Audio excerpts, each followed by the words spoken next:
Big deal, very top 5 ranked guy. But when you were standing there, were you at all worried about the decision?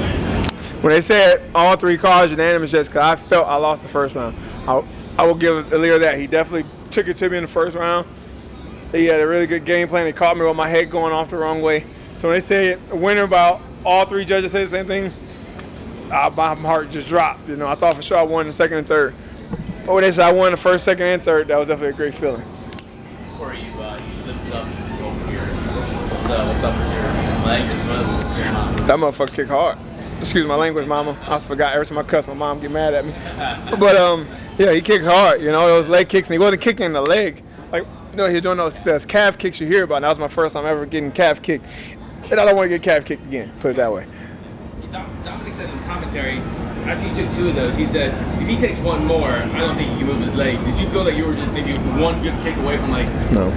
If you saw my fight with Gian Vellante, you would have saw I took 31 leg kicks and kept going all the way till I got knocked out with 45 seconds left.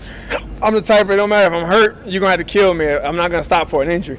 You know, I would have faked it till I made it. And, you know, if he would have got me, that would have been it. But it wouldn't have been because of my leg. He would have never knew I was hurt from that. And he hit you with some bombs. I mean, he knocked out your mouth guard, it looks like, as well. I mean, were any of those shots that, you know, maybe she starts for one? The uppercut when he knocked my mouthpiece out, he did catch me. Caught me on my chin and caught my mouth, like my teeth, and shattered my chin. When my mouthpiece went, it rocked me a little bit. But once I got up, bagged up, and he gave me space, I was able to clear up and try to find my mouth guard. So what was the change between the first and second round? Because it truly seemed like a very noticeable momentum shift. Because that uppercut, you know, I realized he was waiting for me to take my head off.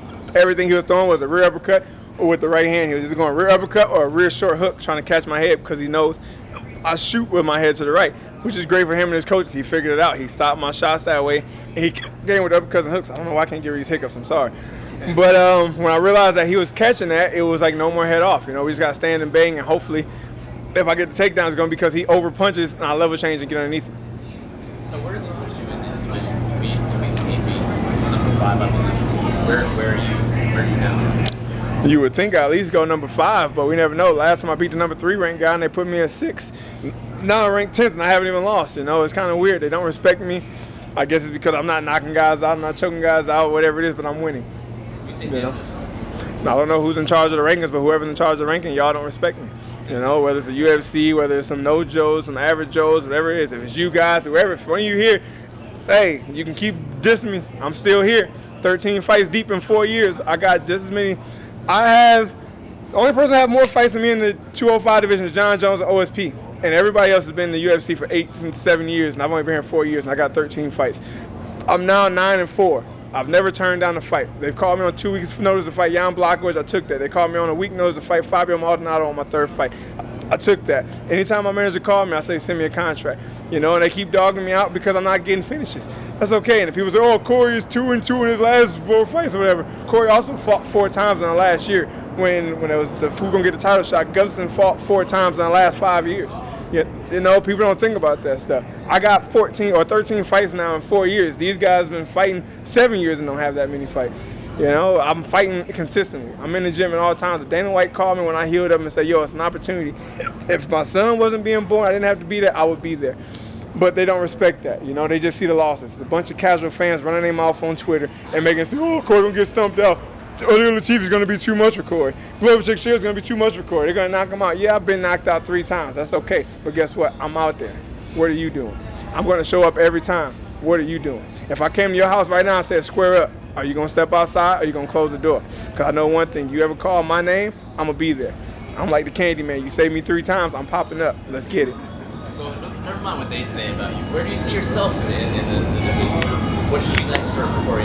I see myself in the top 3. I beat the number 3 ranked guy, right? Glover Teixeira was on his dominant tear. You know, the only person that beat him was Gustafsson, who was fighting for the title tonight. Why am I not up there in title contention?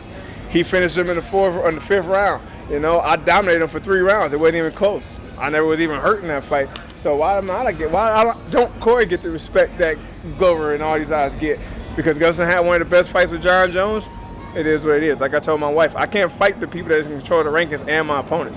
I can only worry about us and getting this fight. We're pretty vocal on Instagram or Twitter, maybe both, when the location change was first announced 2 days ago.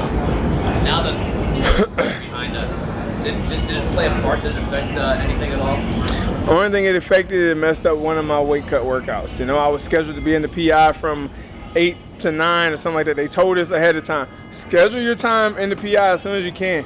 It's good, first come, first serve, you know, like it always does. So I did that weeks ahead. When it was time for me to go, I get a call from the PI saying, Corey, John Jones just called and said he want to come in at 8:30, so you're not allowed in the building. What kind of bullshit is that? We're all UFC fighters, right? Well, you can come in, you can work in the cardio room, but you can't go upstairs. Well, I need the ring, I need to work out. I got a fight coming up too. And I'm the type, I do not curse at other adults, you know, I don't go off on anybody. I'm pretty cool, calm, collected. But that was the first time in my career I've ever went off on a UFC employee. And my wife was very upset with me, but that's okay. It bothered me that they treated me like that, you know? Yes, I did everything like we're supposed to. Weigh in, they say first come, first serve. I got down there. I'm on my way to the scale. John Jones is coming in the building. Guess what? Who was on the scale first? John Jones. How does that work? First come, first serve. I don't like the fact, like I said, we're all equal. We put our pants on the same way. I put my pants on the same way as you. Only thing that's different between me and you is I'm a fighter, you're a reporter. We made the same way.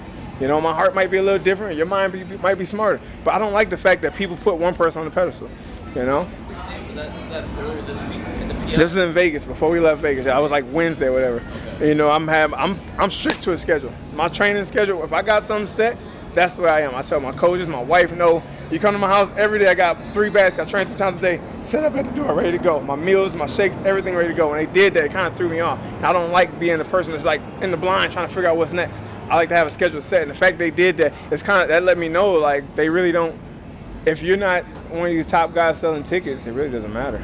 You know, you whatever happens, and like I said, I can't do nothing about it. I told my wife, no matter how much I bitch, no matter how much I'm on, what I say, it's not going to change. Unless I go out there and beat John Jones and I'm that dominant guy, it's really not going to change. So my opinion really doesn't matter, but I'm the type that I'm going to vocalize what I feel.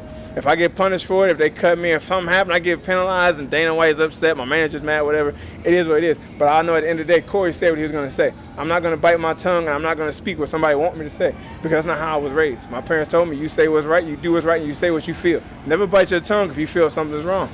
I'm not going to bite my tongue. In this fight with Illir Latifi, were there any surprises for you? No. He did exactly what I expected he to do. You know, I knew he was going to gas out if I make a miss. I knew he was going to throw heavy shots when I missed. I knew he was going to counter my jabs. I knew. The only thing that did surprise me, I was surprised the fact that he was throwing uppercuts and hooks with his right hand. Usually in this fight, he's throwing straight shots, overhands, and big hooks up top. I've never seen him throw uppercuts and hooks low. That was the only thing that caught me off guard. But once I realized he was doing that, everything else was to the key what we studied. What do you think of this fight between Alexander Gustafsson and John Jones? I think it's going to be a good fight, just like the first one 5 years ago, and I can't wait to see it. Got a pick? I think Gustafsson's going to get it. I hope Gustafsson gets it. I mean, I told the other people, growing up, my brother loved John Jones. You know, John Jones, the man, this. Look at the way he elbows. Before I even wanted to be a fighter. I never wanted to be a fighter in the first place.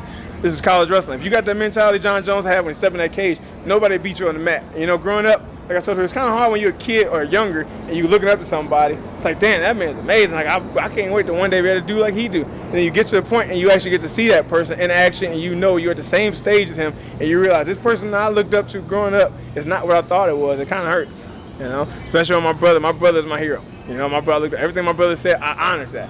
And he told me to study John Jones. My dad said study John Jones. We watching film. I still study his film because you can't take away from what he does. He's one of the greatest to do it. I'm not going to take that from him. But if you're that great, why do you feel you need to take a drug or something to get ahead of the game? If you're that good, let's see what you got naturally. Can we see if you got it? You know, we'll never know how good he is, because every time now this is size round, something pops up. And they'll try to say, oh, it wasn't from this fight. I don't believe it. It is what it is. There was some controversy on the first fight. Who'd you think won the first fight? Oh, with them, to be honest, I didn't even get to watch the whole fight. I never watched it straight through. But when you watch the highlights and whatnot, I do feel Gustafsson won it. You know, I watched it, but I never sat there like fully locked in, studying, taking notes like I do in my fights. You know, I take notes and I could go back and count punches and kicks, this and this. I never really got to do that with that fight. It was just so intense. I'm always into it, but I have to go back and count punches and stuff to say. You were saying something about my brother. Oh, well, it's a final question. Who else got something? Okay, thank you very much. Thank you, guys.